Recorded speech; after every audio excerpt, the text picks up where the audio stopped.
Taxes are pretty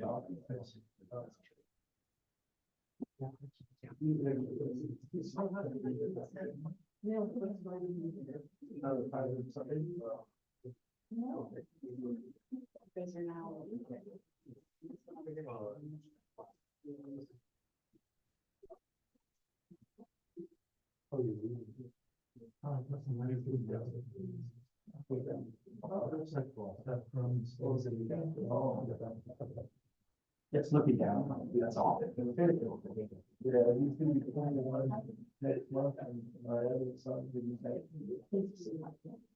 Oh. Yeah, so thanks, I was set.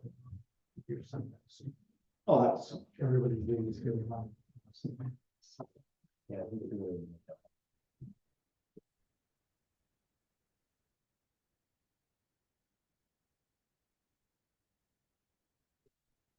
O'clock. I would like to call the meeting to order. Stand for the flag salute. I pledge allegiance to the flag of the United States of America and to the republic for which it stands, one nation, under God, indivisible, with liberty and justice for all. Okay, everyone, welcome to our February City Council session. One reminder to City Council members real quick is I have been asked to remind everyone, including myself, to please speak into the microphone when we speak. That way it can be recorded and Julie doesn't have a hard time then trying to interpret what we're saying when we're mumbling off to the side. Other than that, before we get moving, is there any consent agenda topics that council would like to fill out for regular discussion? They're going to pretty non-controversial, but no. Okay, then we're going to keep it as is. With that, we're going to kick it off with our work presentation, and we're going to hand this over to Police Chief Dave Rash. Sure. So we had our Glenn was a canine officer for approximately 10 years here. His last dog was canine Zappa. We already honored Zappa when we retired her. Zappa was born on August 23rd of 2012, and she was deployed January 1st of 2014. She was retired on August 19th of 2019.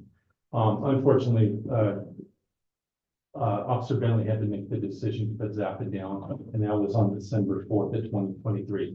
So we put a nice plaque in her memory to post on our board, and it says, in recognition of loyalty and dedicated service to the Hubbard community, the department and partner, Officer G. Bentley. Thank you. And it gives the dates that Zappa served the citizens of this community. So this is we'd like to see them fly. That is nice. So,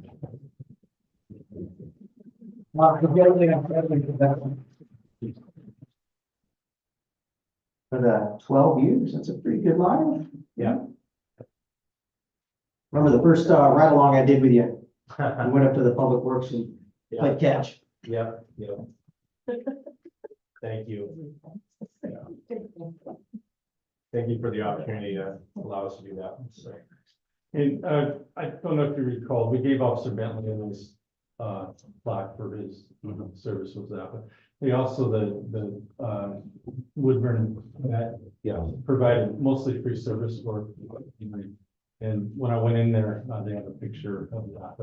So they did pretty much all her healthcare, all her meds, pretty much all of that, so. At cost and boarding, so. thank you. Thank you, Officer Bentley. All right, now let's move on to the more mundane topic of the evening, the fiscal year 2022-2023 audit report. That's a lead in right there. Wow. I don't know. I mean, I've been on pins and needles all day. Oh, I can't wait for this. No, you already received this, so that's really, I've been told this is really all that you have wanted historically, right? Those are always great. Trend analysis is always a good thing. Okay, I'll get going here and I will speak into the mic for your requirement there. Thank My name's Ryan Pascarella. I used to work for a firm called Broken Miller and Swain out of Salem. In November of last year, we merged with a firm called REDW. They're more of a regional firm. And so you're going to see on our reports, you're going to see the Grove Mueller Swank name that you normally have, but you're also going to see REDW in there as well. We were given permission by Grove Mueller and Swank to transition out of that name. It'll get there in a year or so. It's kind of what we're doing, but we're still in Salem. We're just a Salem office. So same clients, all of that good stuff, lot more resources. So just wanted to let everybody know that in case you didn't know that already.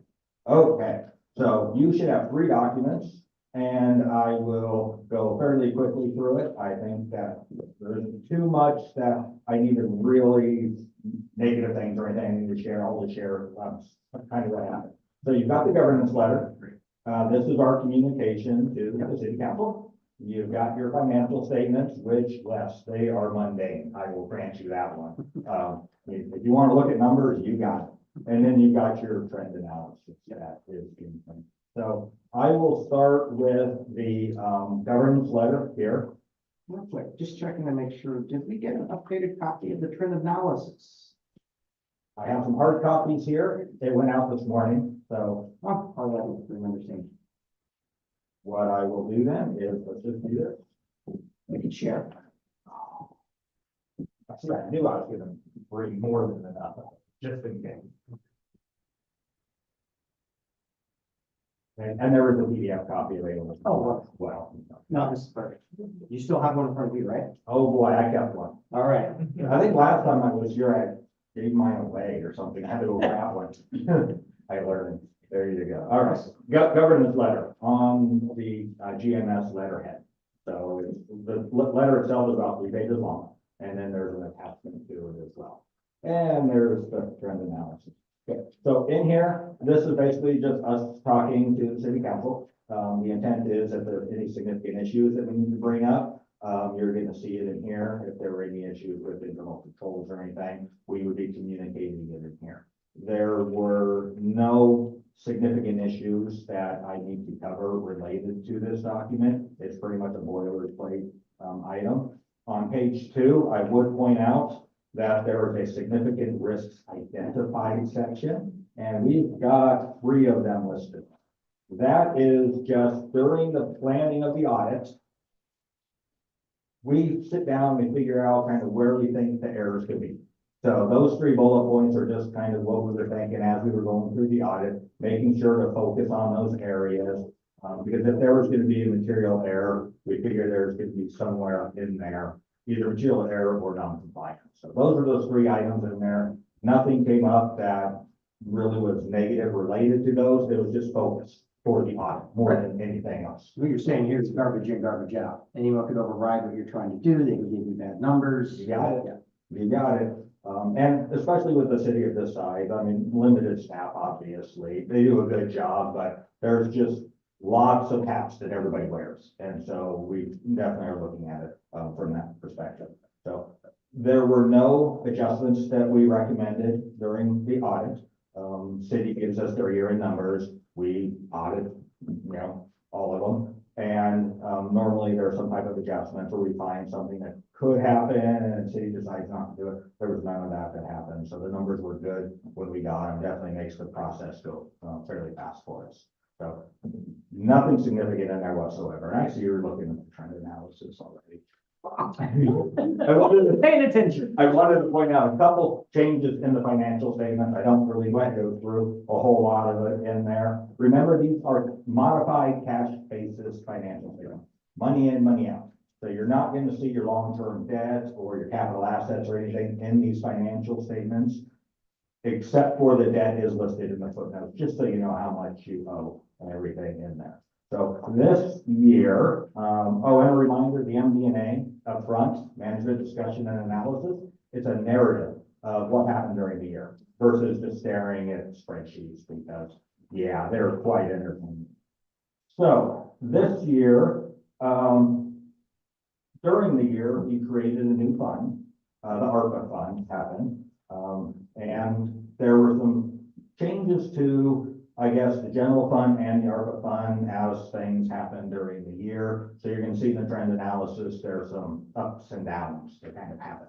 So we'll talk about that a little bit. One of the new requirements in the financial statements is that we discuss any type of lease receivables that the city has. Normally it's just here's revenue, here's money, you know, good to go. But you're gonna see on page 26, and that's the number at the bottom of the financial statements. There's a lease receivable future payment schedule that's in there that goes out to 2044. That is not something you would have seen in there in previous years. It's just more information based on the revenues that you are going to be receiving over time with it. Page after that talks about long-term debt. That is always very important to the city. Last year you paid off, I believe it was your water debt, and there's still some sewer that's in there. But really pretty minimal numbers in the grand scheme of the size of the city from what's owed for in there. And we'll see that in the trend analysis that's there. So those are the big changes for the year. Anyone have any questions on those financial statements before I just flip to that trend analysis for a moment?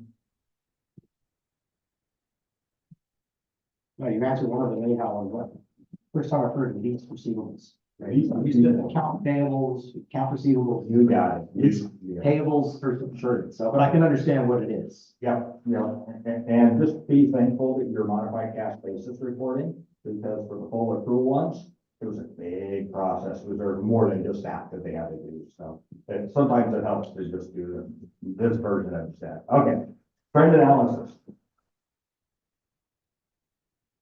Yeah. So page 1 is just your governmental funds, your general fund. So that top table basically shows that your cash has been increasing in the city year over year. That's 5 years worth of data sitting there. The last 2 years, really, it's the restricted money, which is the red, is increasing, and that's the ARPA funds that you've been receiving. So 396, I think, yeah, roughly 396,000 for each of the last 2 fiscal years has been received. So you see an increase in your cash, but you're definitely restricted on what you can use it for. The green section is basically just unrestricted money. It's stayed fairly steady for the last 2 or 3 years and there and stuff. So big increase in cash because of ARPA. Now it's time to spend it all. And I'm assuming since we're in February, you probably spent some of that already, since this is as of June 30th in there. So my assumption is moving forward, we should see that restricted probably drop down significantly over the next couple of years to match something like we would see in 2018 then. Assuming that additional grants or restricted money is Right. coming back in. Depending on what else happens in the future, right? Yeah, but that's it, because you're gonna be spending down that ARPA funding as you go through the next year or 2 in there. Since it is limited on how long you can use that for. That second graph there, basically, I just wanted to show you what's happening with the general fund. There was a spike in cash in the prior year. That was at 396,000 of ARPA that was received. And then it dropped this year because you took that 396,000 and moved it to the ARPA fund. So it's not us widely spending that, it's just No, putting it in the right. it was a transfer of that 396,000 to the ARPA fund. Yeah. Which it sounds like that was the intent all along, to kind of have that fund for it, and we're just catching up from a money in, money out standpoint. All right.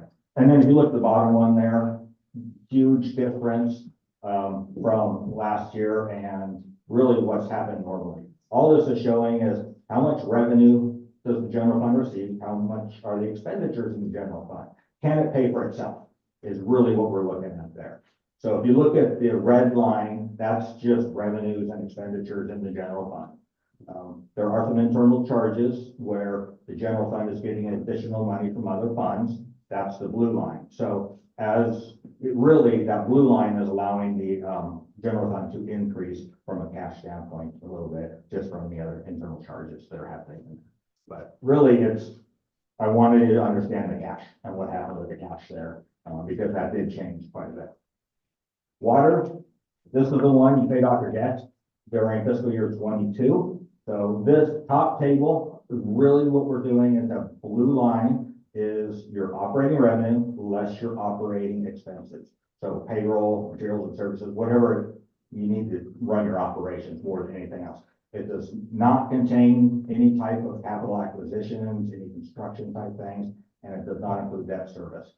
That is just your operating revenue, and it's roughly about 300,000 a year is where you're sitting there with it. So the reason I show that to you is it's important to understand how much you have left over after you pay for your operations, because that's how you do your capital acquisitions, that's how you pay your debt and all of that. So you're gonna see, looking at this, that your debt was fairly stable for the last, about 3 years there. In 22, you decided to pay it all off.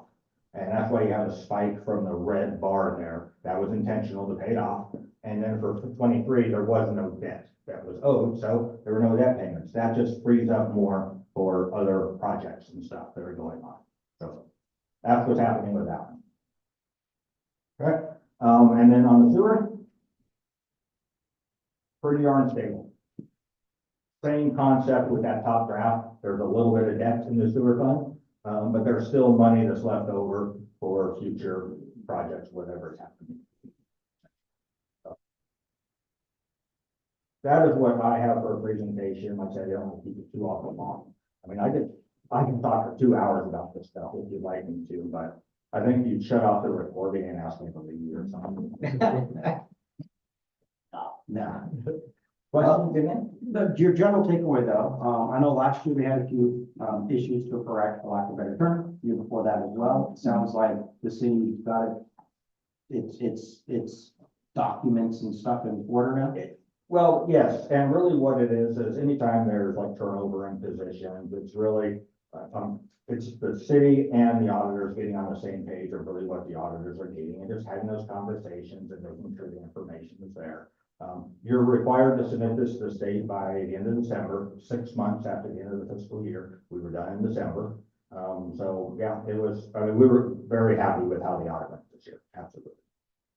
And that thanks goes over to city staff, and thank you, Administrator White as well for leading the effort, with a clean audit report. Yep. Well, I'd also like to thank our auditors. They were excellent to work with.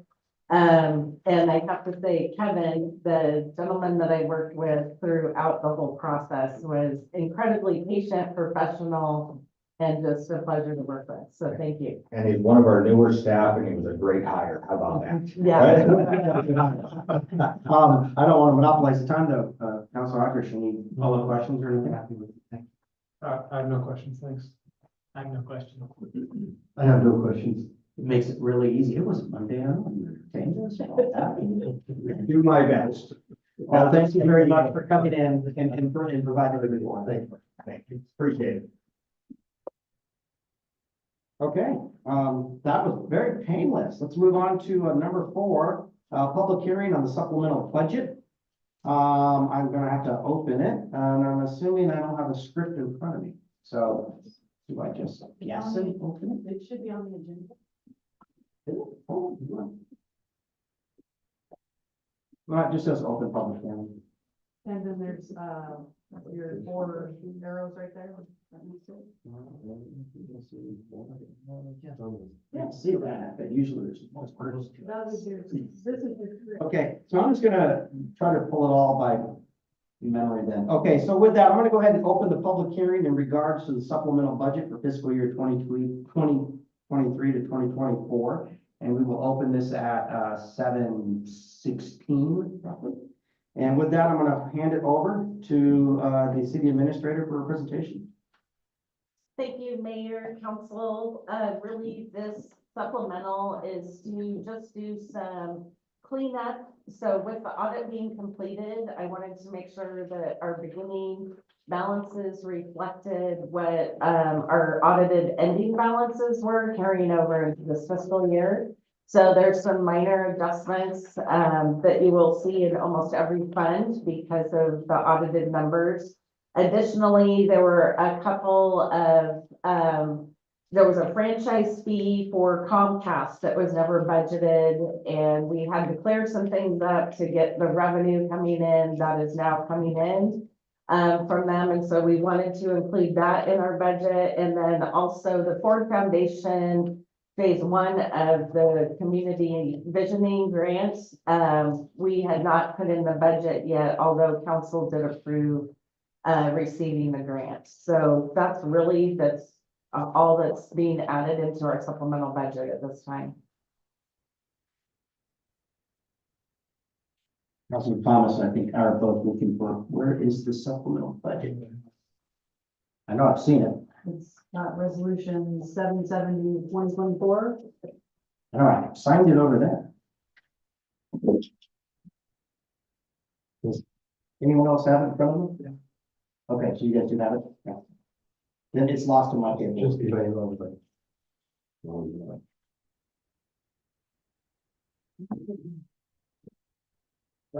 Audit, but Information.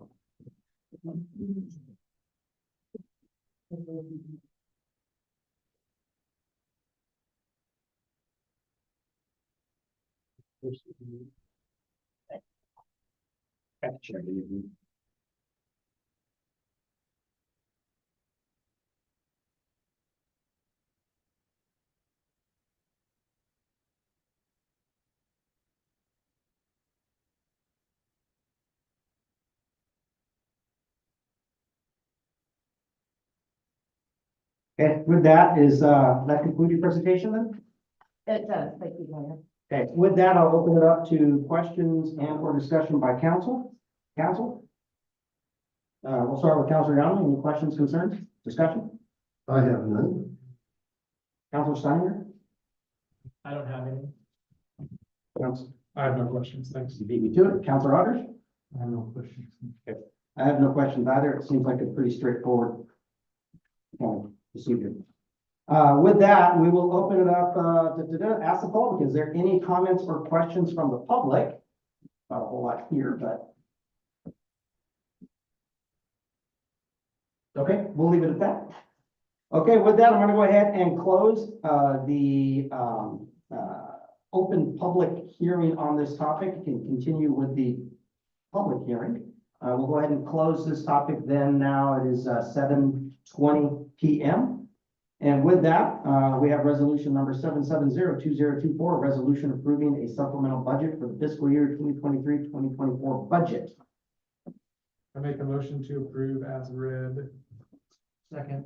Okay, we have a motion and we have a second. All those in favor of approving this resolution, say aye. Aye. Aye. Aye. All those opposed, say nay. Okay, resolution carries. Okay, with that, we'll move into even a more fun topic. The 5-year forecast, and I'll hand this back over to the city administrator. Sean. Thank you, Mayor, Council. I do have a PowerPoint that Director Noggles is pulling up.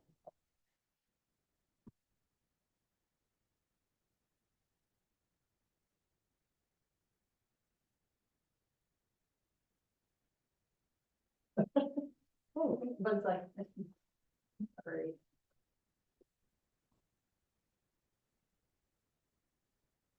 Okay, thank you very much. The purpose of the forecast is to project the financial position of primary operating funds based on current service levels and using conservative assumptions. Not all of the funds are included in this forecast.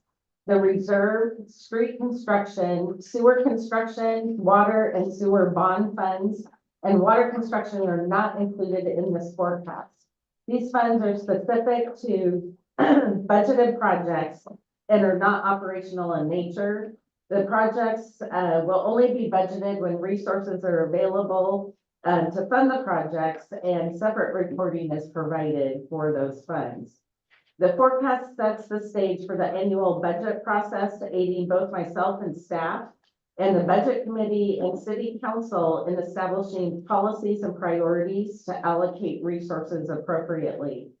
Forecasting is one of the most powerful tools that the city has available to make informed financial decisions that will ensure the city's future vitality and economic stability. No, it's on, it's not working.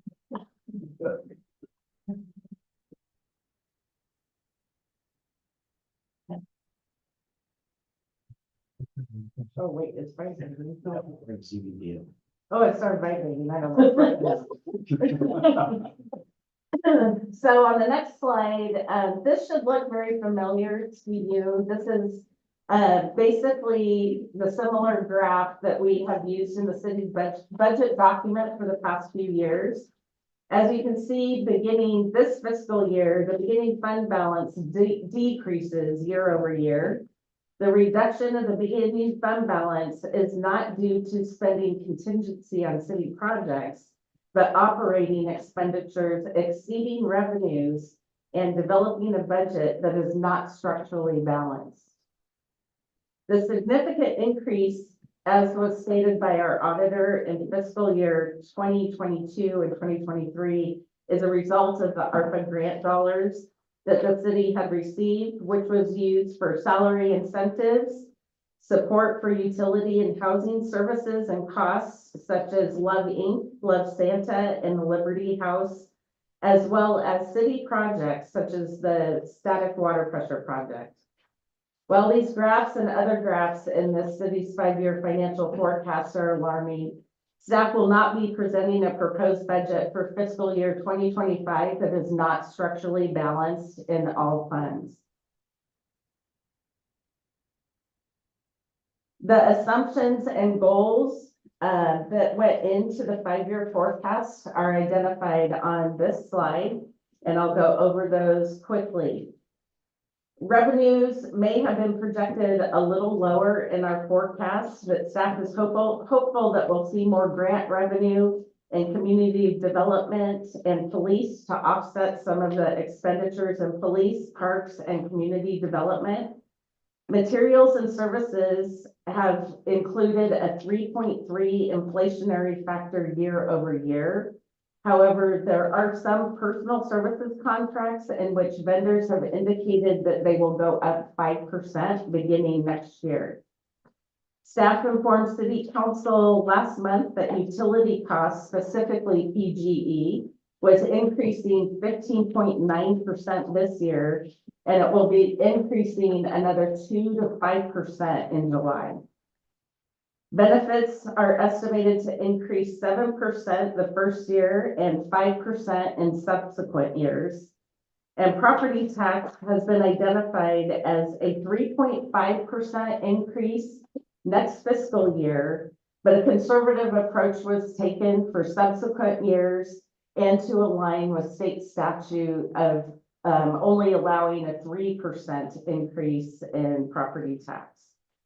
PERS rates will remain at 29% through June of 2025, and then they increase up to 31% after that. We're unsure as far as additional increases to PERS through 2038. So I did talk a little bit about the PERS unfunded liability as far as the tier 1, and all local, county, state governments are paying additional PERS to offset tier 1 costs.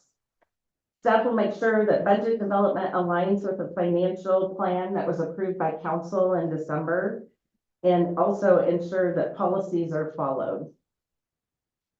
There's a 10% contingency that will be built into not just general fund, but all funds, which is in alignment with the financial policy. And staff will ensure that the proposed budget is structurally balanced, which this means there will be reductions next fiscal year. So when I present the proposed budget to the budget committee, that will include reductions specifically in general fund and some of our other funds, and we'll go over that in more detail shortly. If directed by council, staff will begin a review of fees and rates and other revenue options. So this graph looks a little different than what the auditor just showed. So the auditor showed everything up to 2023. This reflects out to 5 years. The colors on this kind of changed a little bit. The downward line that is kind of a gold color, that is actually the beginning fund balance. You're seeing that line decrease significantly because this fund is distressed. When I say that this fund is distressed, it's because our projected expenditures due primarily to inflation are going to be exceeding our revenues as our revenues are remaining flat. Just as a reminder, the general fund operations includes police, park maintenance, administration, court, and community development. As identified on the previous slide, and the auditor already talked about, the spike that you're seeing again is the ARPA. And then those ARPA funds will be expended or have been moved to another fund to fund our static water pressure. We do have transfers from other funds that was mentioned by the auditor into the general fund to cover some overhead related costs associated with administration work to support those funds. A revenue review of those transfers will be conducted during budget development to ensure that the transfers adequately reflect the inflation of salaries and benefits to make sure their portion is covering it. We also want to make sure, though, that these other funds are not subsidizing the general fund shortfall, and that from an audit perspective, it is the appropriate amount to transfer to general fund. Additional review is being done of revenue, and there's an approximately $15,000 annually of additional franchise fees that staff will be pursuing. There's additionally, with vacancies filled in the police department, court revenues, we are hoping will increase next year. Staff is hopeful that the Bear Creek PUD will be developed, which will generate some additional revenue through property tax and utilities. However, that revenue will not be realized for several years. City revenue continues to be flat. As I said, personnel and materials and services costs continue to increase with inflationary factors. The state share revenue has seen very little increase. Cigarette tax has decreased, and the report did identify that the liquor tax revenue has increased significantly. So we are seeing an increase from OLCC. And then also our local marijuana taxes revenue is coming in way above what we budgeted. So there is some revenue recognition there. So the Park Improvement Fund is basically the most stable fund that we have when we kind of think of operation pieces of it. When you look at this, there is a dip in the beginning fund balance, which is the top gold line. That is because there was a decision to move forward on the refurbishing of the tennis court / pickleball courts. And so we are digging into our beginning fund balance a little bit to complete that project. There's also a projection of a city match requirement for a grant. But then as you can see, that project finishes out, our beginning fund balance begins to climb again. We do have some, again, flexibility in that fund for projects. So that's really a council policy decision as to what projects we prioritize in that fund. So street fund is part of the next three funds that we will be discussing that should be self-sustaining. And what I mean by that is that the revenue should be sufficient enough to cover expenditures. Gas tax and transportation and right-of-way permit revenues remain fairly flat, while expenditures continue to increase with inflation. Review of fees will be conducted by staff, but a local government tax may be one option to assist with the revenue shortfall. Several cities throughout Oregon have implemented a local gas tax. Most of them start between 2 and 3 cents per gallon, but it is something that for council's consideration as we look at revenue options for our city.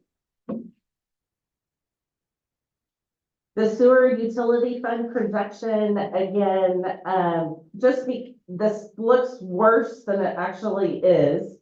So there was a dip, in our fund balance as a result of paying off the sewer bond, that loan. And so that expenditure is now taken care of. The revenue for this fund is primarily charges for service. As you can see here, we're looking at about $71,000 in revenue versus expenditure shortfall for next fiscal year.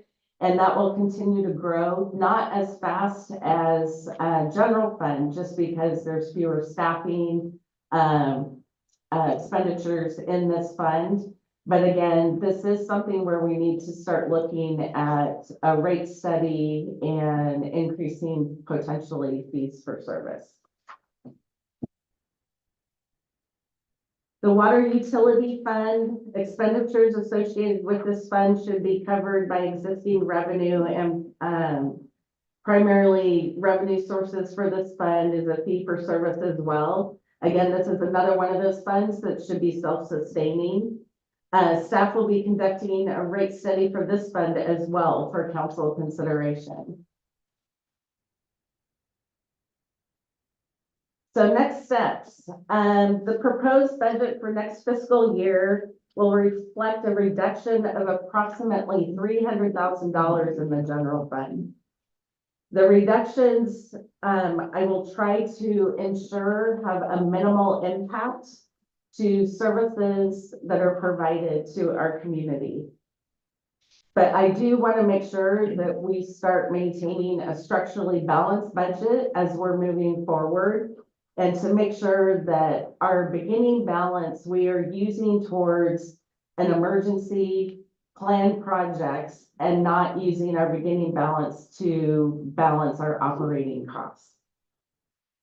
Reductions will not result in layoffs for next fiscal year, but that may result in hiring delays, maintenance, or projects not moving forward, and a reduction of reserve fund balance for projects and expenditures that were earmarked for some point in the future.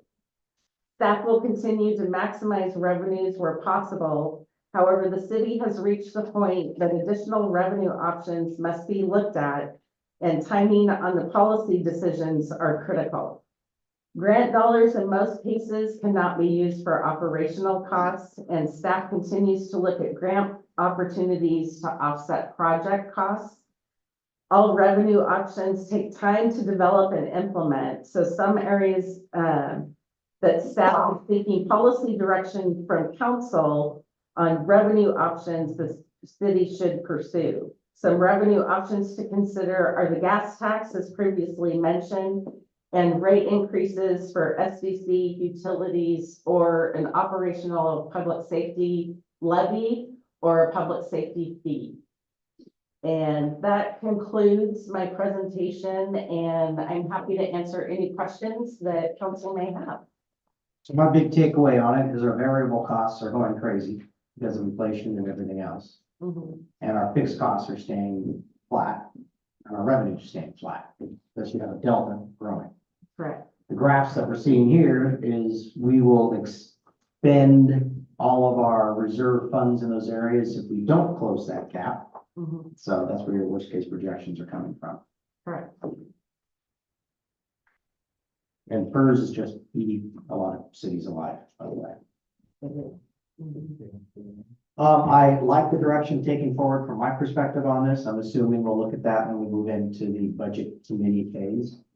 So you're already looking at it. I'm assuming we'll look at any other options that might be on the table on cost savings, on whether it's services or what. I mean, there are things out there that we could probably look at. How can we change street sweeping, for example? Do we need it every month? If we do it every other month, I mean, $3,700 every month by 6 is not gonna make up for that delta, but little things like that will add up. So, Absolutely. Mayor and council, we are looking at opportunities to decrease our expenditures. We have been doing that for about the last 6 months. There's some requirements and I'll just go on record by saying DEQ is killing cities and counties. The requirements that they have that are unfunded, mandates are just incredible. So street sweeping, that was one of the first things I asked, can we cut that back? And we would fall out of compliance with DEQ. So it's really difficult, to identify some of those major, expenses that we can cut back on. But we're definitely being diligent and looking at every opportunity. It's absolutely crazy. The mandates are coming, Mhm. like refrigerating water to go into a creek that doesn't run seasonally. Okay, I don't need to go on that. Council questions that you might have. We'll start with Councilor Aldridge. No, it's laid out pretty well. Councilor Thompson. Thanks for your report. I have no questions.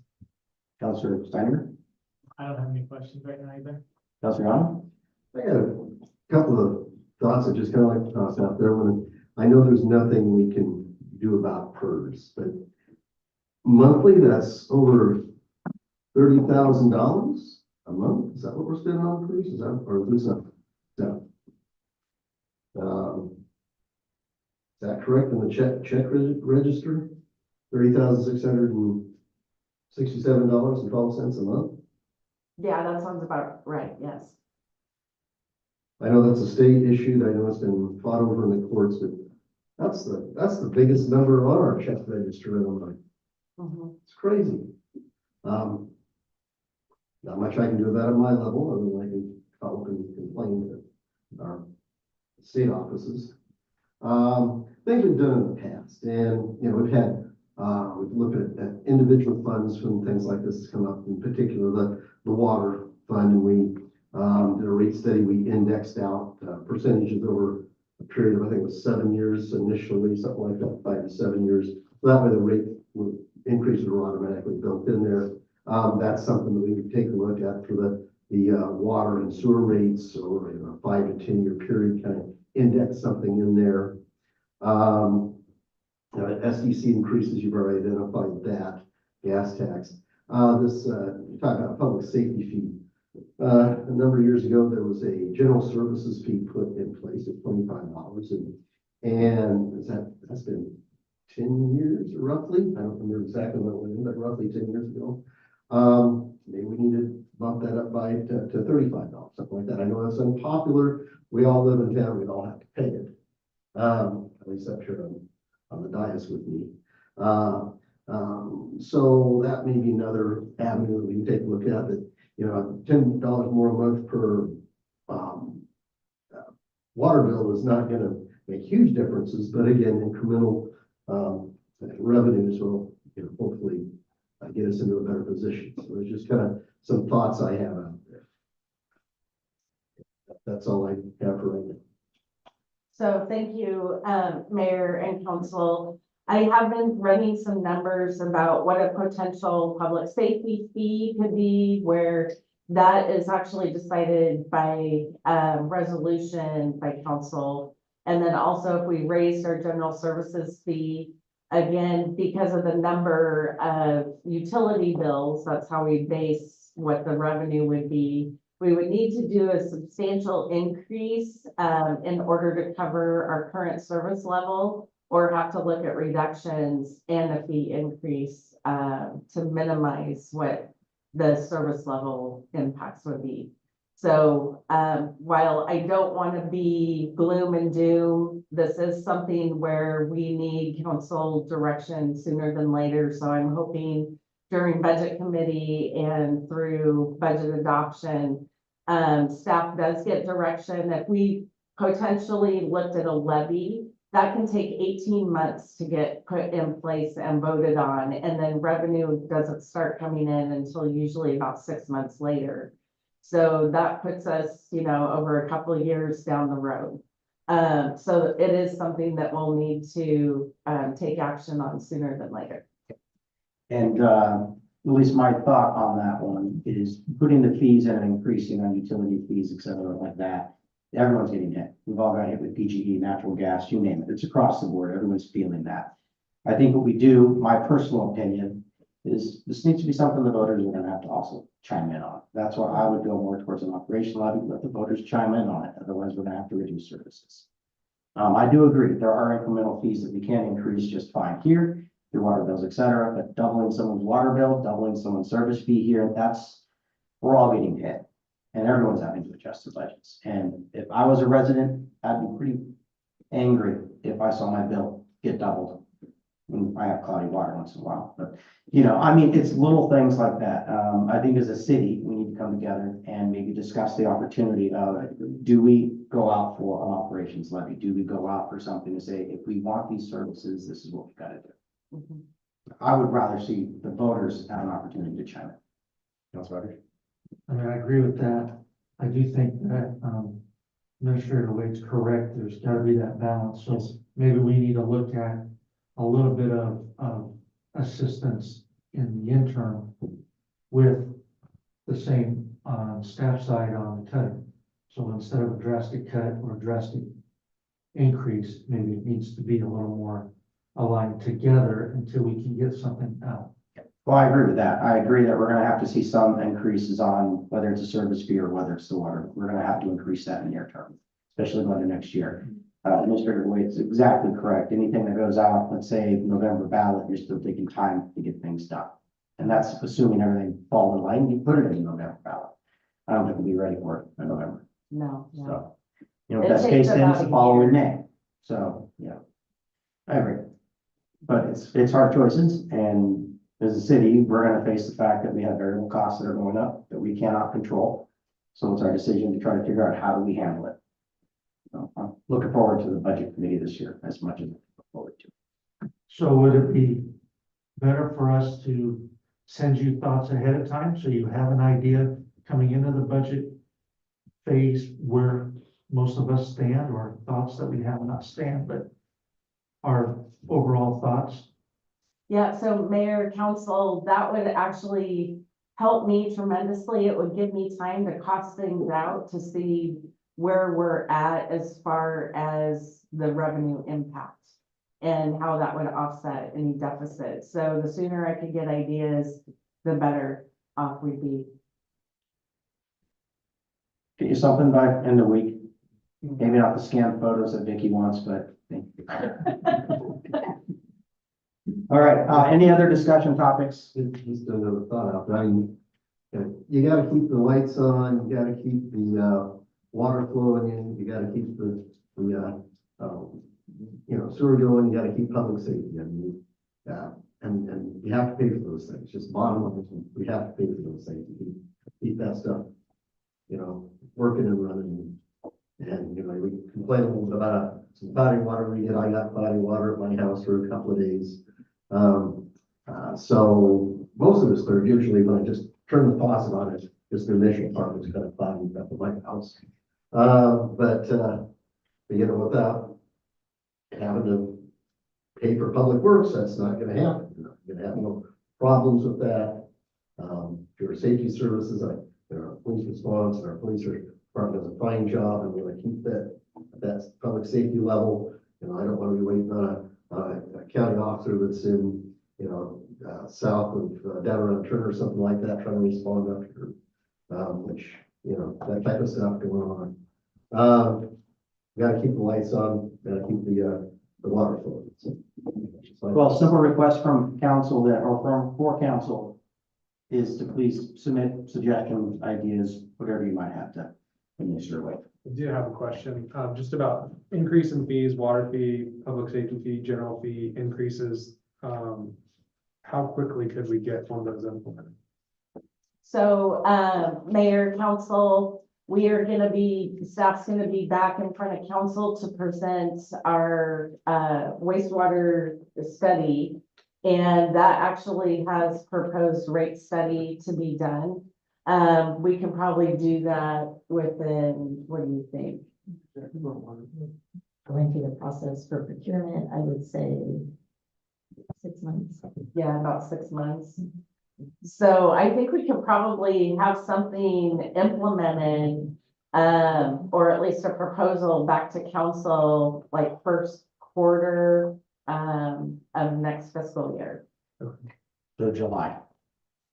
I would probably push it out a little bit, maybe August, September. This is just for the, if we're, hey, we're gonna add $20 here, $20 there, that you're saying that's 6 months.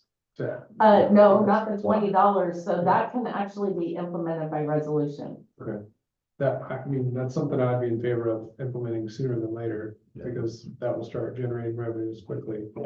Next month. Yeah, I mean, if this, as soon as possible, I would say. And then for like a levy, I have some concerns there, I think, just about voter approval for something like that. So the sooner we can start generating revenue through things we can control, and the quicker we can control them, I think is a good idea. Okay. Don't disagree. All right. I mean, Keep the lights on. Yeah, it comes down to the fact that there is a delta that has to be closed. Yeah, the stats. All right, so we'll look forward to that update then next month, at least in the service side, service fee. Good. Okay, any other discussion before we move on to agenda 6? Okay, if not, let's go ahead. Appearance of interested citizens.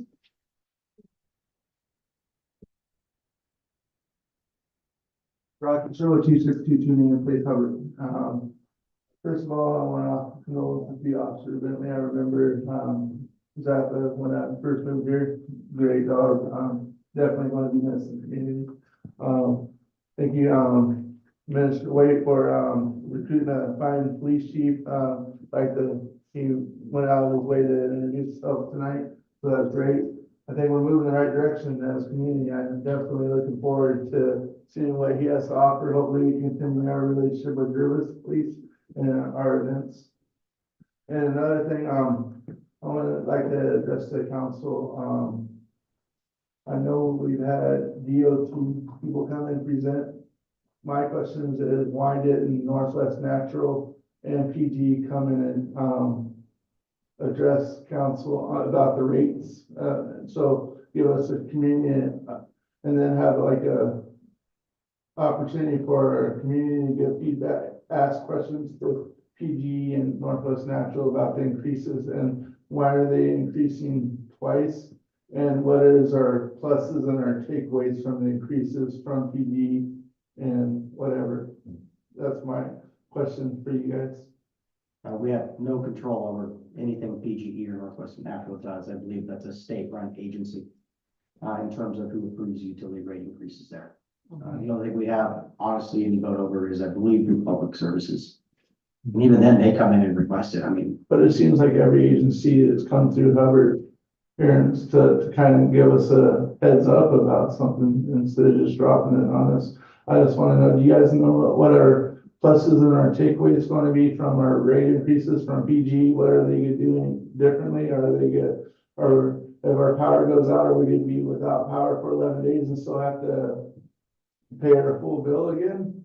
And it's an interesting topic that I cannot answer a question for. I don't have any insight into what, they're not going to increase anything. PEG isn't going to increase any services. They're not going to increase anything else. And the rate increases are to cover operational costs. And another thing, like you guys also mentioned, about some of us took a big hit during the pandemic. Some of us were without work, and some of us had to file for bankruptcy, and we have to pay like trustees and our mortgage, and these rate increases are. Is there any plans to help some of our community members that's struggling? Because we gotta have our water, we gotta have our lights, right? In order to survive, to go to our job, right? On the water bill, there is already information to seek resources. So there's, I believe it's through Love Inc., an opportunity to get help if you're struggling to pay your water bill. What about PGE and Northwest Natural? They have Stuff the you same. have to talk to them about. Yeah, it's something that you can actually call them. Because I've had people reach out to me, that's why I wanted to present the question that people have been reaching out to me.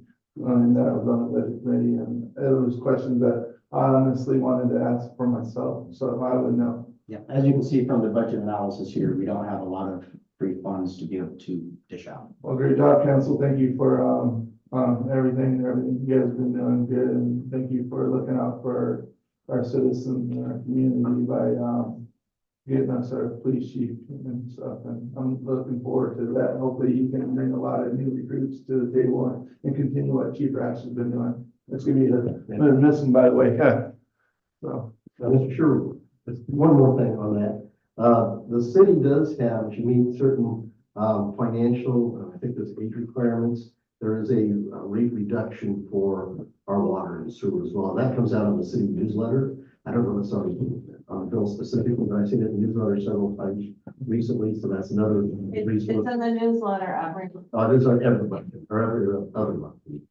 yeah, when it goes So, yeah, out, take it's a look in the at that. newsletter. And so is the utility assistance with Loving on the front page.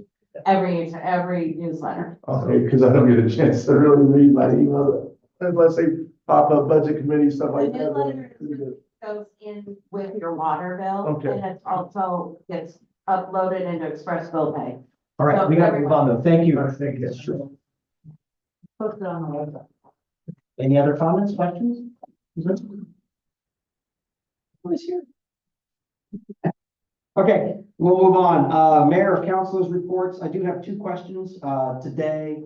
One was on, I know a year ago, or maybe over a year ago, we were no longer able to permit, solicitors that came into town. But when we had that review done with our legal review, whoever came to do it, it was allowed that we could post those soliciting signs. But what I'm getting complaints now is people are ignoring said no soliciting signs. So my question, and I guess it goes back to you, Administrator Russell, our police chiefs, plural, is, what can we do to enforce a no soliciting sign? Could it be a trespassing, or can it be an ordinance? I'm just looking for how can we put some teeth behind the fact that we do have people getting, for lack of a better term, harassed by solicitors when they have a no soliciting sign posted, which I was told was allowed to be done. I need to defer on the legal side of it, if we can actually trespass somebody to our police chief. So, Chiefs. number one, I don't believe we've taken any calls, so. No, they're just calling me. It happened a couple of weeks ago, I believe. We had someone that they wouldn't stop, and then 3 other people reached out to me on it. Okay, so generally when we do a trespass, someone will call us and let's say they're like a Dollar General or something, and they don't want them there. We go there and we tell them they need to leave. And generally if they leave, then the trespass goes away and they move on their way. If they don't leave, then if the business wants to press charges for trespassing, then we generally cite them or arrest them and whatever. We handle it that way. I would assume it would work the same way on a no soliciting if they come to the door and violate that. That we would come and ask them to leave. And if they don't leave, then we would take enforcement action, either cite them. So guidance would be call non-emergency officer on duty. They'll show up and ask. I mean, if the resident is, I would assume is, adamant about pressing charges, then we can always issue a citation and they can do it in court. So I would, but generally when we go to trespass things, we try to do it and advise them to leave. Yeah, it would probably be the same. Okay. One of the things too, we might suggest is, for them to perhaps file a formal complaint with the business or the entity that the solicitors come from. There could potentially be maybe more weight in that as well as opposed to the criminal justice system, and whatnot as well. So. Yeah, I think the last one that happened a couple of weeks ago, they weren't identifying what they were selling. They were carrying around a bottle of spray.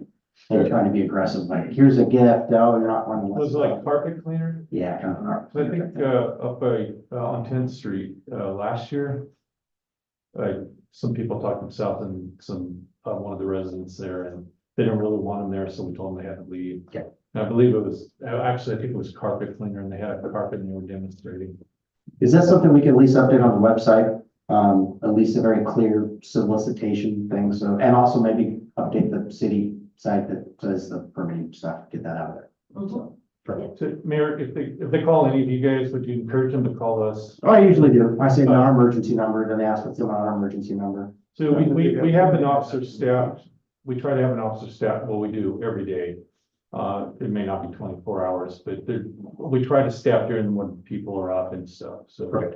Then I'll just encourage that. Perfect. Okay. The second one is I know we've had interest popping up again on the community garden. And I don't think we've had them come back in yet to ask for permission this year, but I would like to have them. Could we send a letter? And I don't know if Mr. Sherwood, if you could ask them to come in? With him, we're continuing, we want to continue to, do the community garden this year. Jake's, got a business he runs, and then, that's why I represent our business, or represent the community garden. Could you just, if you, that's okay. Sean, if you can, sorry, Mr. Your way, if you can get the contact information and invite them in. I would just like to make sure that we have a weed abatement plan put in place, because we do have a noxious weed thing that comes out every spring. So I want to make sure, especially in the community garden, that we are abating the weeds, the overgrowth, and also check up on, how we're gonna manage the water. I know last year we That's had. why we need approval for this permit. We plan on, We just want to make sure that, A, we know how the weeds are going to get abated or taken care of, because that's a lot of work. And also that we don't end up flooding the field again or flooding the area. We was went it through, flooded this year? no, not yet, but I know last year we went through quite a lot of water in 1 month. So we need to make sure that we have some sort of water conservation around that as well. That's all. So So anyway, only when we're down there, we don't leave it running and we don't leave it unattended. And we actually went over there before we decided to take that task on, and we did some weed pulling and gardening before we even went to council because it was getting bad, like you said. and as I said, if we can't do that, then my suggestion would be we find something else for the land. But other than that, let's just see if we can put some policies in place to make sure that A, the garden looks good and we're not wasting water. Those are my biggest concerns. Go ahead. Yes, what do we do if we have a second group that's interested in the community garden? Are we, I was approached just before Christmas from a group that's potentially interested in also having some plots at the community garden. So is that something that we have a application fee or an application and then groups submit and? Yeah, I guess so. Before So us. we were talking about, in regards to you, I know, Julie was charging $50 per plot. We were working on not charging nobody, money for the plots. We were gonna do it, work together on. And instead of going down the rabbit hole here, though, why don't we just set up an agenda topic for next meeting and invite parties that are interested in the community garden to come up and speak? I Yes, think that's the best way to do it. and I would like to make sure that we're having a conversation with Jake, because he's the one that is the approved applicant. For last year, and then also if there are other people interested, they can fill out the application, but we need to make sure that there's insurance, so that is part of it as well. Yeah, exactly. I just want to make sure the ducks are in the road before we get to the point where it's spring and it's March and people aren't. Yeah. I'd love to see it used, I truly. Yeah. Okay, thank you. That was my 2 big topics, so I will make sure non-enforcement number is called if people are having issues with solicitors. Other council topics? Councilor Gunn? I know our ARPA or RIPA funds are limited in where we can spend them. I've been recently reviewing other small cities, agendas and discussion, stuff like that. I got a connection to, the Oak Ridge, Oregon area and Westford. I constantly get on there and see what's going on with them. And then Lowell and other places like that. I noticed several of the smaller cities are using those are ARPA funds for filling potholes and water projects, stuff like that. Is that appropriate use of? Water projects for sure, because that's what we're using ours for. Okay, that filling potholes, is that appropriate use for? Okay, I thought we put some in the street, yeah. then we, okay, all right. It just can't go to operational costs. Oh, okay, because I know when we first got them, there was really a discussion point about what we were gonna do with them. They're filling potholes. Yeah, for us, it was a blessing in disguise in terms of the static water pressure project. That's all. Okay, Councilor Simon? Yeah, I had a question. As far as the Memorial Park, do we normally winterize that fountain, or does it run year round normally? Runs year round. Okay. I was just curious, when it was freezing, there was a lot of ice buildup and. Pretty cool. It's pretty really cool. All this out, yeah. Okay, I was just curious, though. Thanks. No one's putting soap bubbles in there. It was very pretty, yeah. Same park. Somebody asked me about the tree that fell, some of the trees still there, somebody asked me about removal. I don't know if there's a plan for it. Yeah, so, just real quick, the property owner, where the tree was, they were working on cleaning it up. I thought they got most of it cleaned up. A good portion of it, but there's still some that needs to be. It's about 10 feet over their fence line. The tree trunk, like pretty good size, yeah. So can we follow up with that homeowner? Yeah, that's all on my list of things, but I believe because of the way it's sitting, that, it's gonna take a professional arborist to, cut it off that fence line. Doesn't appear as though he's gonna do anything else too. Based upon the fence being built over the top. They'll be fast. You did a good job, you got it. Okay, thank you. Anything else, Councilor? Thank you. Councilor Roderick? I have nothing, thank you. Okay, then let's go ahead and move on to, city administrator report out. We'll start with, city administrator Wade. Okay, thank you, Mayor, Council. Service option sheets have been distributed to departments as part of our budget development process for 2025. These sheets will be used to develop and justify any budgetary requests or planning for projects that are above the current service level. These sheets will also be used for any sort of mandates or anything coming out as far as radio upgrades, towers, things that are a little bit out of our control that maybe Metcom is planning so that it is on the radar of something that the city needs to start saving for. The burn rate report continues to reflect underspending. The city is 59% through the year as of January 31st. General fund revenues have caught up and are trending a little higher than budgeted. We are seeing an increase in expenditures the last quarter of the fiscal year, or we will see increase in expenditures last quarter of the fiscal years. Public Works begins some of their projects for the spring. A request for a proposal has been drafted for retainer contracts associated with trade work such as electrical and plumbing.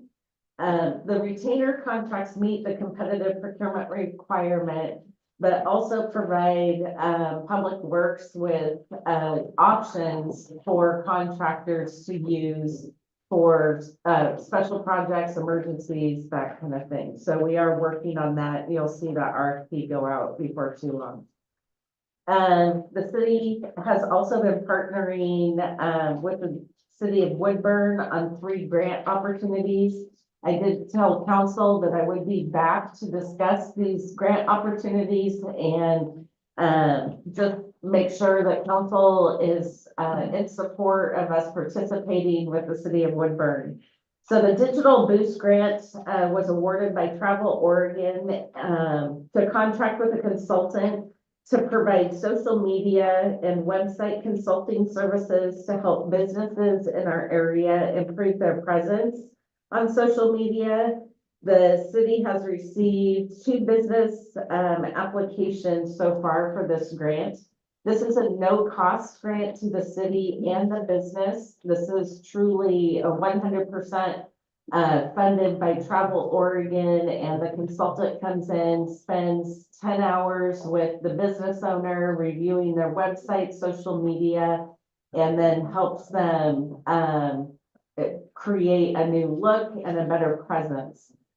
Specifically Whiskey Hill, who has been struggling a little bit with getting kind of a diverse clientele, has applied for this grant. And so we are excited for the potential to help them, as well as a couple other businesses have completed the application as well. We have also applied for a housing assistance grant with Business Oregon. We have not been awarded this grant, but I wanted to bring this to council's attention to ensure support. This grant is offered by Business Oregon, and it's to provide rent, mortgage, and utilities assistance to community members.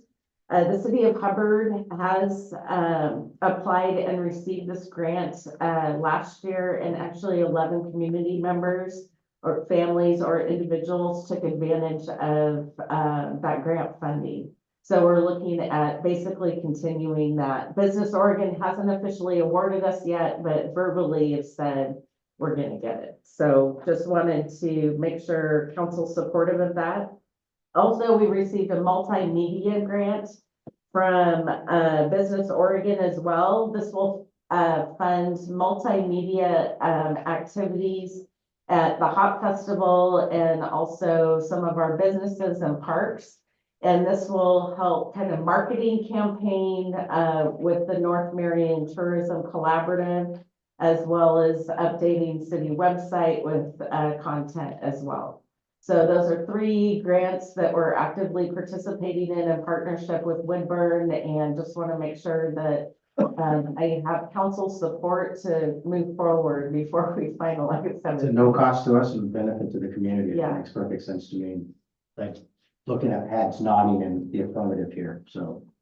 Speak now or forever hold your peace on that one, right? Yeah, you have our support. Okay, thank you. The next community visioning town hall meeting is scheduled for February 28th from 6:30 to 8 p.m. at the fire hall. The date was originally scheduled for February 27th, but we had to move it because we do have a special council meeting scheduled for the 27th now. There is a second survey out there that needs to be completed by community members by February 22nd. This survey actually dives into more specific projects that they would like to see the city work on, like a dog park or something else. So it really digs into, what the community wants us to focus on. So we have that posted on our website. Postcards will be mailed out shortly. I'll be canvassing with flyers, not sending no solicitation. I'll avoid that. But anyway, so we will be working on, that effort to collect, additional input. There are 2 more business resource fairs being held. Information is included in your packets on those. They'll be at, the Brooks Chemeketa campus, as well as the Woodburn Chemeketa campus. We have, some pretty good turnout and a lot of state partners, so Department of Revenue, Secretary of State, the Construction Contractors Board, the Landscaping Contractors Board all show up and help, talk to some of our smaller businesses and provide some guidance and assistance free of charge. And so that's actually worked out pretty well for our community.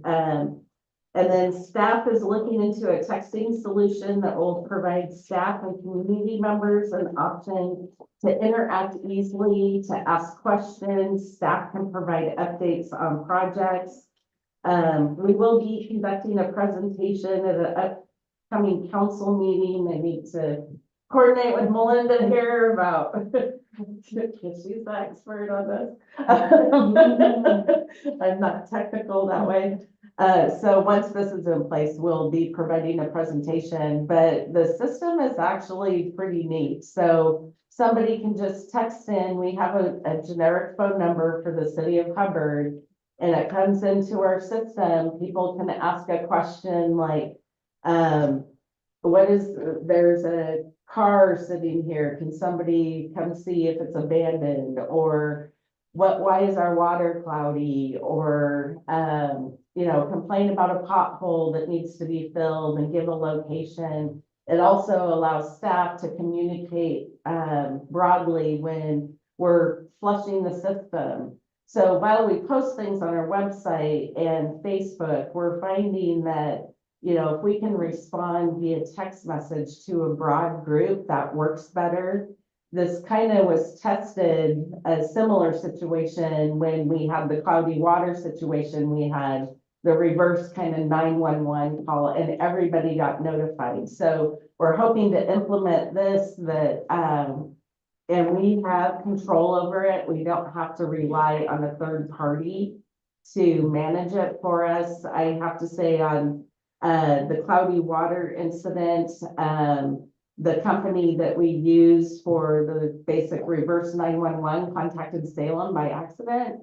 So that was a little messy to clean up. Like, call of Salem got the message? Yeah. So we were a little busy dealing with that it wasn't them. Office of Emergency Management was like, what's happening? So this gives us a little more control to make sure our community is getting notified with the right information in a timely manner. So we will be presenting that, probably sometime in March or April, depending on. I think it's a fantastic idea. The only concern I would have is how are you gonna deal with it off-hour communications to where we don't have a city employee then on the clock to answer a text message? So it actually goes into, so it goes to a phone number, but the phone number actually goes to a system on our computer. Okay, so off hours, it can just sit there unless it's an emergency. Yep. Okay. Mhm. Yeah, if an emergency comes in, it will text back to whoever sent the text. You need to call these after hours numbers. Good. Mhm. So the good instructions to follow after they submit something. Right. And that's all I have for my report out. Any questions for, Administrator Wade? Start with Council? I have none, thank you. Councilor Steiniger? I'm just curious, how do you get the phone numbers? Is that like through the reverse 911 system already, or? So we can collect them partially off the reverse 911 system.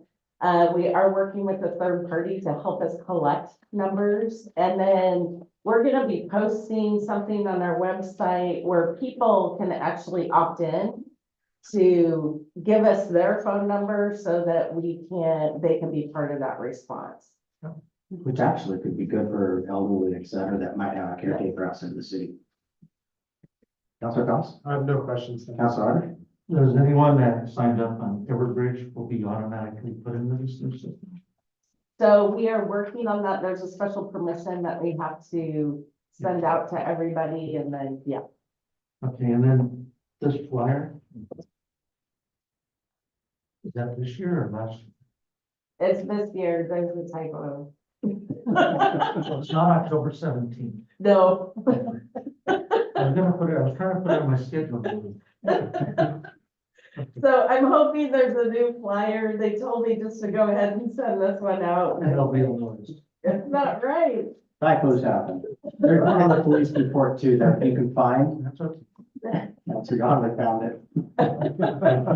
We didn't create this flyer. Okay, there's two other questions. Move on to the police department, see if they can find their spelling mistake. Oh, we know. You released a flag. Yeah. K9 we had to put down in the play, I guess. Anyhow, sorry, I didn't want to bring that up here in this board minutes. Hand it over to you guys. Okay, so just, you have the, calls we went to, that shots fired call was recovered Woodburn. That was actually somebody who was shot.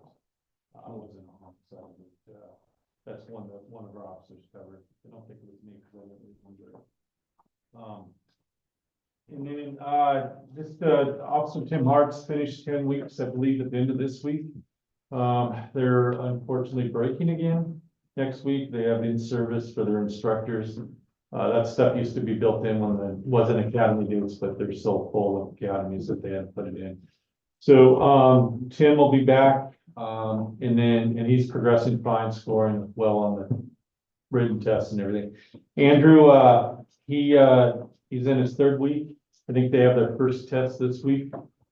He's formed a study group with the two KMB guys and a couple other folks that he's friends. So I've checked in with him every Sunday and he's just happy to be there. So it's kind of refreshing to have a new blood and how excited he is. And then I'll keep it going in just a sec. Yeah, my typo. And then there wasn't much going on. I researched the 114. You may already know, it looks like the state did file appeal on Friday. It's going to the Court of Appeals. So Again, we don't know if that ever becomes law. I think it's gonna become a mess with police departments, and we'll probably have people banging on the door wanting their permits, and so that's gonna. Good luck, Chief Greasy. Yeah, so I mean, there's a lot of folks who are firearms holders in this community, so, anyway, I hope we keep you abreast of what that's going on after I leave here. 110, they're in the short session, 35 days or whatever, down at the, trying to fix 110. I don't recall what the update was, but I don't think they want to adjust a lot. So hopefully if they can find a fix for 110, that's the drug and, reduction of drug is crime. So, and I don't know if I told you before, that was modeled after Portugal, I think. Portugal had a lot of success years ago. What, last chief conference I went to, the DOJ came and spoke, and Portugal isn't having the success any longer, and the reason is they're not holding people accountable. And that's the piece that's missing in Oregon here, it's the voluntary, right? So there's nothing, they were forced to go get help. And, that's the intent of this, reduce to a violation, but get the people off the dope, really. And so, I think we have our presentation tomorrow morning, at the chief's meeting, HIDA, Oregon, the high intensity drug. It's gonna come in and talk about the fentanyl, that which knows the crisis, so we should have an update what's going on that tomorrow morning. They're supposed to come and speak at our chief's meeting. And with that, I'd like to introduce, Chief Peru. He was sworn in on February 5th, as you know, and we've been spending time just going through everything that the chief does here in Hubbard the last couple of days, and he knows a lot of people. So anyway, Dawn, now I'd like to speak just real quick after Dawn makes a little something. Just thank you for this opportunity. I'm really looking forward to being here in the Hubbard community and serving all the residents and whatnot as your next police chief. So anything that, any suggestions or ideas or anything that anybody has, we're definitely open to that, and we'd love to chat with the community. So thank you. The only suggestion I might have, and this goes back to Administrator Wade as well, is could we maybe set up on a Saturday or some day that would be convenient, a meet and greet down at that bistro or something like that? I know a lot couldn't, well, even if they wanted to, during your ceremony, this was packed in here, you couldn't get in. So, yeah, I'm sure there's a lot that would like to have a chance to meet you as well. So, That's a great idea. Yeah, I would totally support that. I know it's operations. Any questions for the police chief? Here, if I may. So, so this is my last meeting I'll be at with you guys. In high school, we had personal finance class, marriage class, whatever. They asked what you want to do, and I said, I want to be a police chief. I picked that as my calling, and I didn't know how to get there, back when I was in high school, and Park Rose counselors weren't good at direction. But anyway, I got into police work by the time I was 22, full-time at 24. And as I progressed through my career, I got to the point where I made a decision to apply to be a police chief. Hubbard gave me that opportunity, and I fulfilled my career dream to actually be a police chief of a police department. And I want to thank you for taking the chance on me. It's the first time I applied in the job for, 25 years. So, but I know Mayor, I think, was part of the process, James, but the other counselors weren't on the council at the time. And I appreciate the support. It's kind of bittersweet. I talk to Sean about it all the time. It was a family decision. I'm moving from the Portland area. I've never lived anywhere else. So it's going to be a change for me down there. I do have a job lined up. I start there March 8th as the chief of Rogue River. That popped up in December. So, and as you know, my wife is from there, and she wanted to get close to mom. So we made a family decision in July. 6 months right now, we're in 7 months, and it's here. We got 6 shifts left, and it's I love the job. I love you guys were very supportive. And the thing is, yes, the thing we couldn't keep was the young officers, and it's just a problem nationwide. But it's rewarding that Marcos Jimenez is now a lieutenant at the agency he went to. That's amazing. Yeah, and Officer Thomond, he's got ants in his pants. He's been at 4 agencies. He's at the Port of Portland now, but he's actually does very well. And then I taught the Canby command staff's are really good friends of mine, and those three guys, they just love. They said they're all doing excellent. They have Chris Davis, he is gonna go to DRE school, I think in March, and that's what he wanted to do here. At Holloman, I believe they're working into, firearms, which he was doing here. And Mark Wise, baby turns 2. I think he just sent a text out, so yeah, it's crazy. So anyway, I think we were successful in the folks we hired. It's just, it's tough times. But we had good officers here. They always worked hard. And then Officer Bentley and Sergeant Anderson dedicated to the city, right? And I never have to complain about their work ethics. They're always working for you guys. So we got 2 eager officers down at the academy. We're working on a hiring to get that last position filled. And then hopefully we'll be full staff and you'll get the full benefit of your police department. Again, I appreciate you giving me the opportunity to be police chief here. Thank you.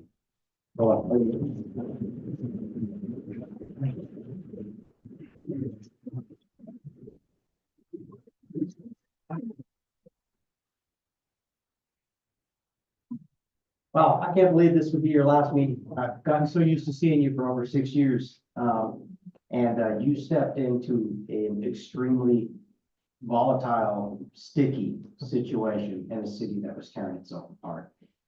Your leadership in the police department and the way you engaged the community helped resolve that and bring the community back together. You are a natural leader. You attracted the best talent I've seen, and we've seen it by who has taken our great talent. I'm not saying that Anderson and Bentley aren't good talent, but thank goodness they decided to stay here.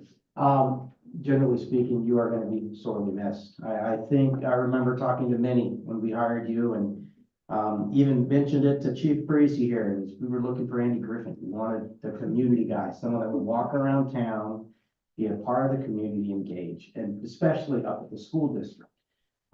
You did that with just flying colors. You did an amazing job, and I think you've seen it on your performance reviews every year that we've gotten to do them with. You're just fantastic, and Chief Parisi has definitely large shoes to fill. And I've told everyone that I've got a chance to chat with. You guys are like twins in the sense that you guys have a lot of the same personality and demeanor. And I'm looking forward to the continued community engagement that you both have brought. So we are going to miss you though, Chief Rash. Thank you. All right, any questions for the police department from council? I do have one. So I will be sending out an invite to council, but we are having a farewell party for Chief Rash on March 4th from 1 to whenever it's over at the fire hall. So Awesome. Open bar. open coffee.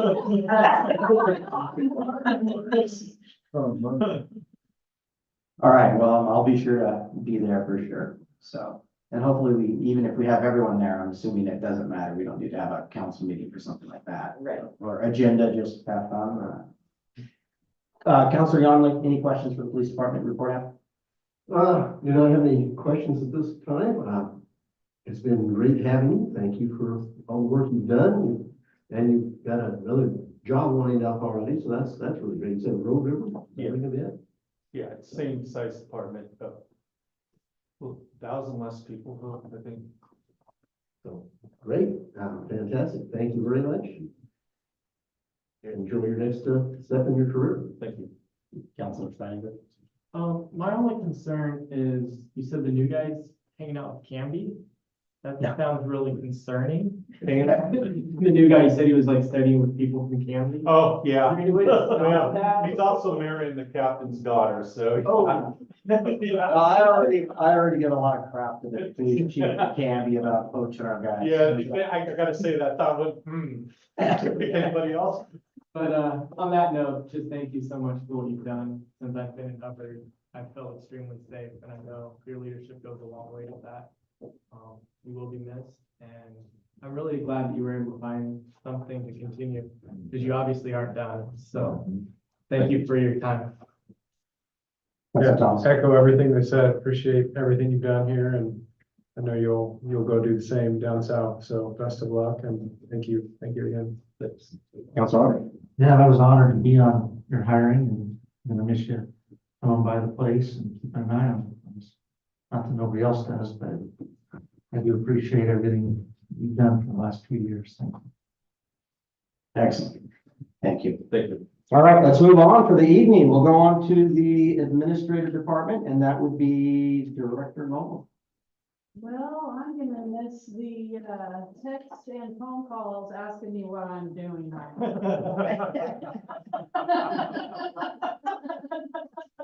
Well, they may still come.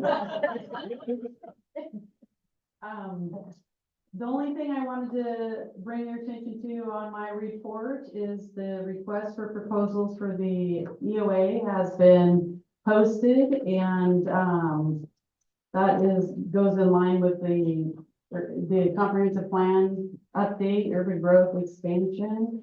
The project estimate, completion estimate is gonna be around September 2024. I don't have anything, I have other things on my report if you have any questions, but that was the main, topic that I wanted to bring you. The only question I have is on the city website. So we contract out with a service provider, don't we, on that? Are we Yes. hosting the site internally or? No, it's with another party, and what has happened is the platform isn't being. Well, they're end of life and whatever. the Yeah, operating right, system. so now they're upgrading. Okay, it shouldn't be a cost to us though, right? No, it's not. Okay, just a potential disruption. Yes. Okay, I read that, I was concerned like, why are we dealing with an No. OS upgrade? Okay, No, we're almost there. They keep wanting to go live and I keep looking at it and there's things that are wrong with it. And I'm like, I'm not going live. I'm not going live. So that's why it's been extended out. okay. Only questions I have, Counselor Donovan, I have none, thank you.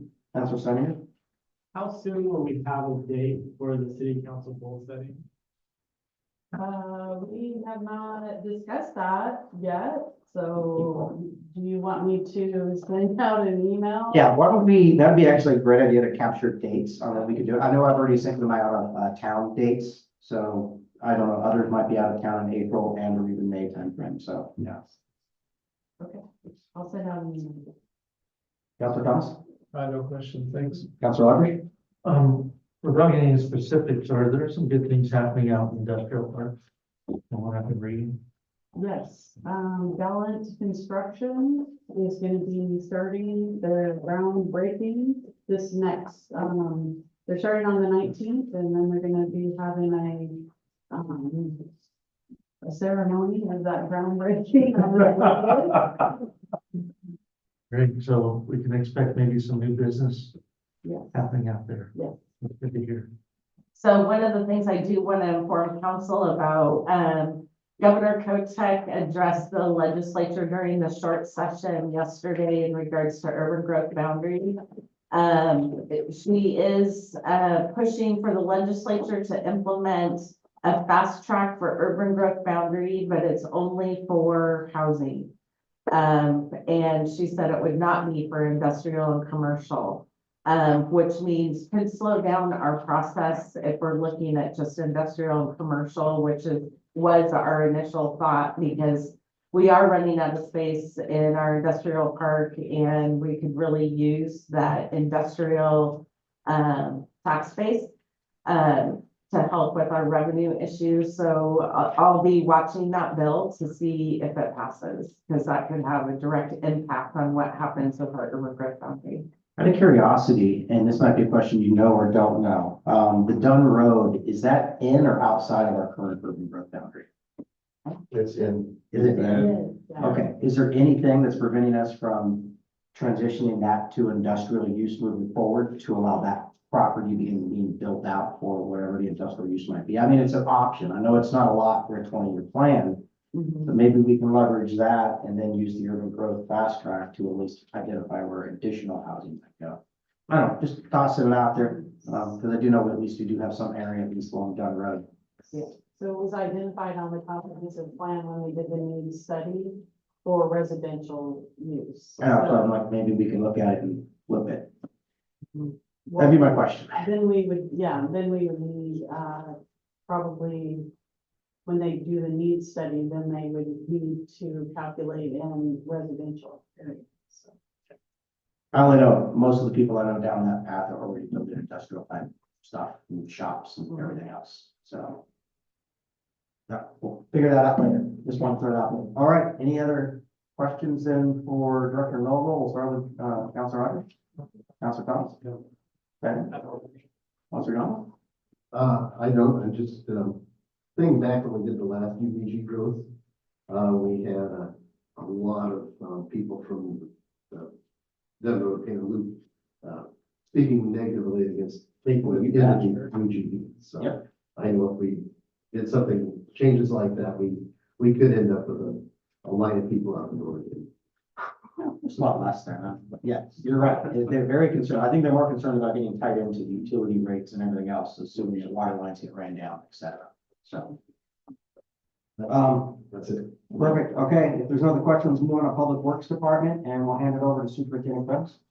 Yeah, the work on the splash mountain is actually a little bit ahead of schedule. We've got all of the piping outside of the vault, and we're ready to contract to an electrician to remove the rest of the electrical out of there. What's holding this up at this point is we've got some requests for proposals, and we're just waiting for those to come in. Hopefully that'll be settled by the beginning of next week, and we'll be ready to pour a foundation over the top of it by the 1st of March. So the phase of moving the stuff up will complete in February, but the project will complete in February. Right, the project is actually slated for completion the first week of May. Right Get on everything, time. yep, get everything ready, put back together, tested, and ready for opening up on Memorial Day weekend. Perfect. Thanks to Winter Bloom Landscaping Inc., and I'm gonna mess up her last name, but Serenity Cologne, for coming out and doing cleanup at the Jan Mahalik Nature Park. There's still a little bit of work to be done there as soon as the grounds dry up at the bottom, and we can get the heavier equipment in there to get the piles of brush that are down there, but as soon as we can get down there, we'll take care of it. They did an absolutely wonderful job, so my thanks go out to that group. Did we by chance get their names so we can send them a thank you card or follow up with They them? were pretty much, what I found out is Winter Bloom Landscape is a family type of an organization. Her dad works there, she works there, her sister works there. And it's something that they do every year for Martin Luther King's birthday. We were slated to do that in January, but because of the ice storm, they had to put things off. But yeah, they came out, there was about 8 of their employees out there, and there was the 4 of our operational guys out there, and we got quite a bit of work done. Wonderful. That is fantastic. And that's where the frisbee golf is. Yep. Yes. They haven't been down there in a long time. Go ahead. I'm sorry. And we'll just let you know, we are still in the process of flushing fire hydrants. That should be going on for probably, we're hoping to get that finalized by the end of the week. Question for you. On number 5, you received some parts needed to repair the fire hydrants. What fire hydrants are needing repair? We've got a couple of them over at in the industrial park. The one that we did the repair on was actually knocked over by somebody. We figured that whatever landscape company is doing the yard work over there at Alden's popped it with a lawnmower and actually laid it over. Fire hydrants? Yeah, It was pretty crazy driving down the street and seeing it laying in the grass. yeah. No water was shooting up. It's just like, Those things are sturdy. Lawnmower? did the retaining ring break? Yeah, yeah, the retaining ring around the bottom was chipped and they hit it just right, and actually that's what they're designed to do instead of breaking off and you get the water fountain, is they just snap off and lay over on the ground. Will we be able to recoup costs at all because of that? No, we had no idea. We learned about it just the same way everybody else did. We drove by and went, that's not the way that's supposed to be. But the other thing we were laughing about is I use that as a training tool for the new guys. So Between the time we had to get spare parts, you saw the whole crew standing out there waiting on somebody to come back with longer bolts or a tool to pull the rescue parts off. So that being said, it was a training tool, and I think I've got the guys up to speed how to break into one, how to deal with it and replace the parts. So it looked more like a state agency. Yeah. It did. I happened to drive by and I was like, okay, what's going on there? Little bad look on 99. Yeah, worst place you could actually do it, but I thought that, yeah, it's one that needs to be done, and then I can send those two guys out and do the other two over in industrial that need to be dealt with. And the one by the mini store. Yep. Before we move on to the rest with Administrator Manager's Office side, the Melinda, questions for the Superintendent Krebs before we move to the second part? And I'll start with Councilor Young. I don't have any right now, thank you. Councilor Stein, I don't have any questions. Councilor Thomas, No questions, thanks. Councilor Hodges. Okay, we'll move on for the second page. Superintendent Krebs, are you gonna go through this, or is it gonna be administrator owner?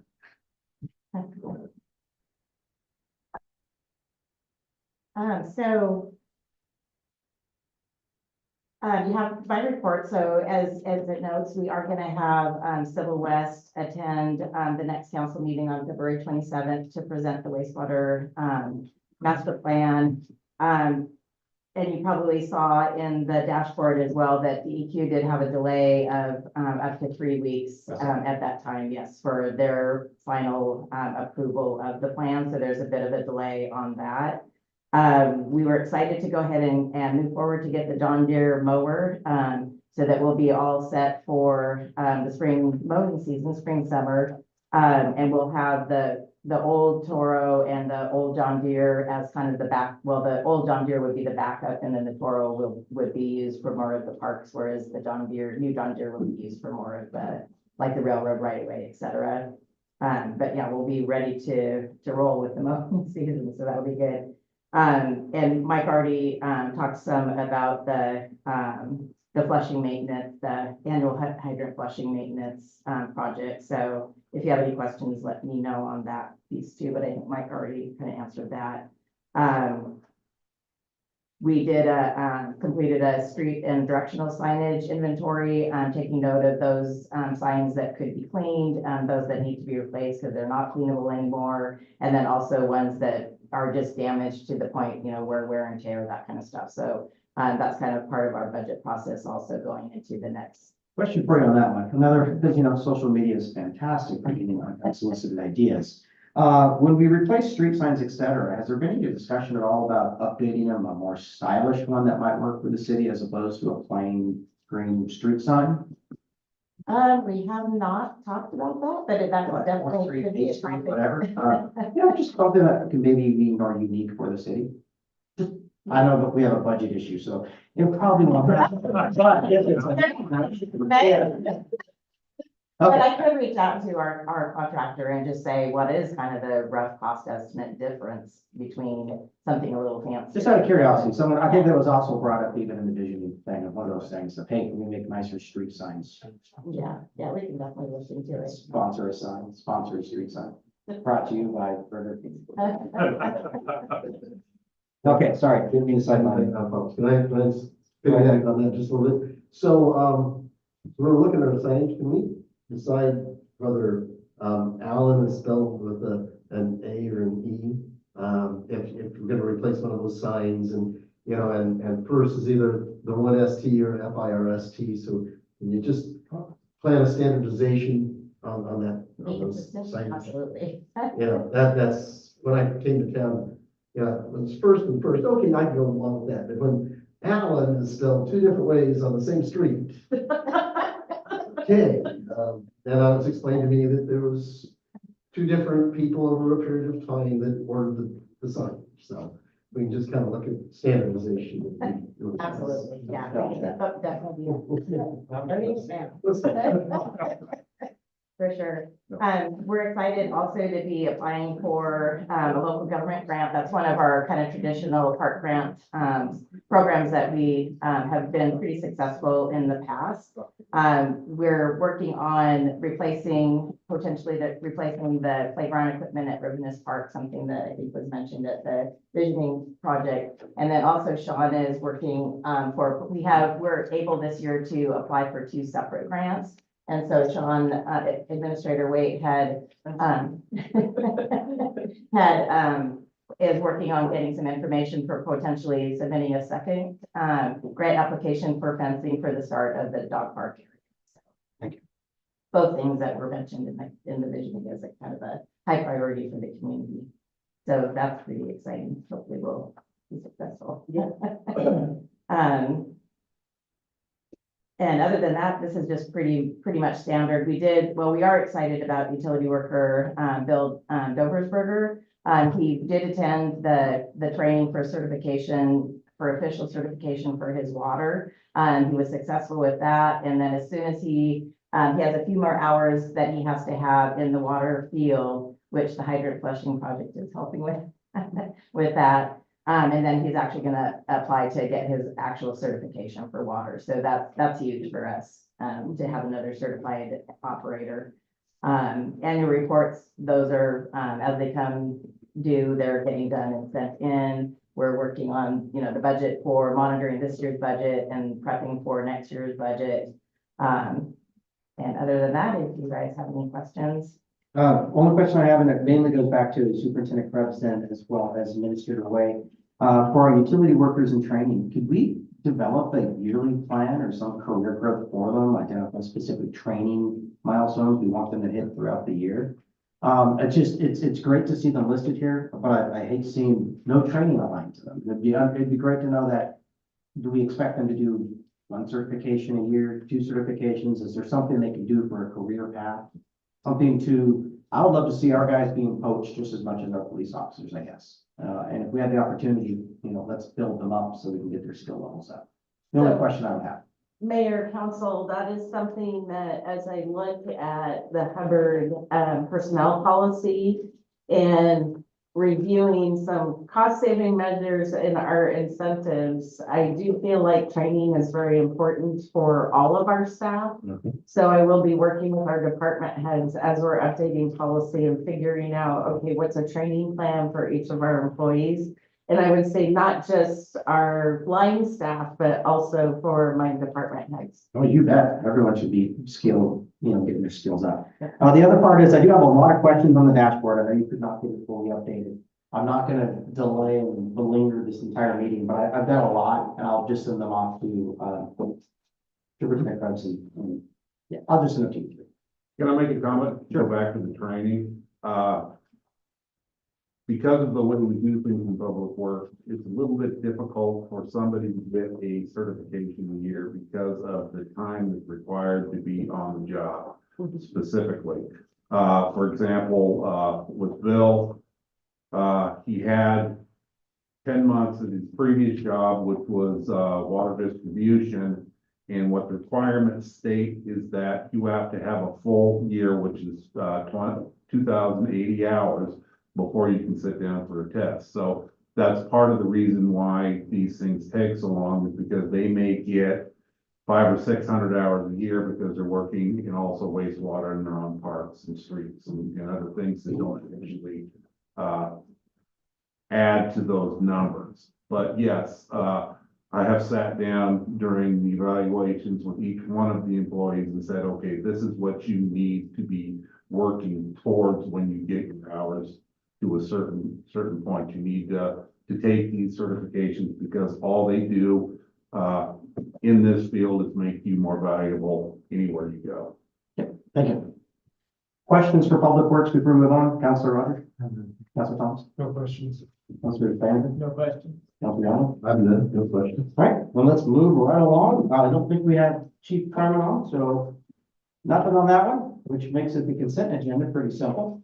So we have 2 items on consent agenda. We have the approval of the January 9th, 2024 City Council meeting minutes and approval of the January 2024 check register reports. Motion to approve consent agenda as read. Second. Second. Okay, we have a motion, we have a second to approve the consent agenda as read. All those in favor say aye. Aye. Aye. Anyone opposed, say nay. Consent agenda carries unanimously. And with that, agenda next, council is going to recess the open public meeting and convene a closed executive session to conduct deliberations with persons designated by the governing body to negotiate real property transactions, ORS 192.6602E, pursuant to ORS 192.6604. Council specifically requests that members of the media and other attendees not disclose matters discussed in the executive session. For those that are in the audience, thank you all for attending. It's always great to see people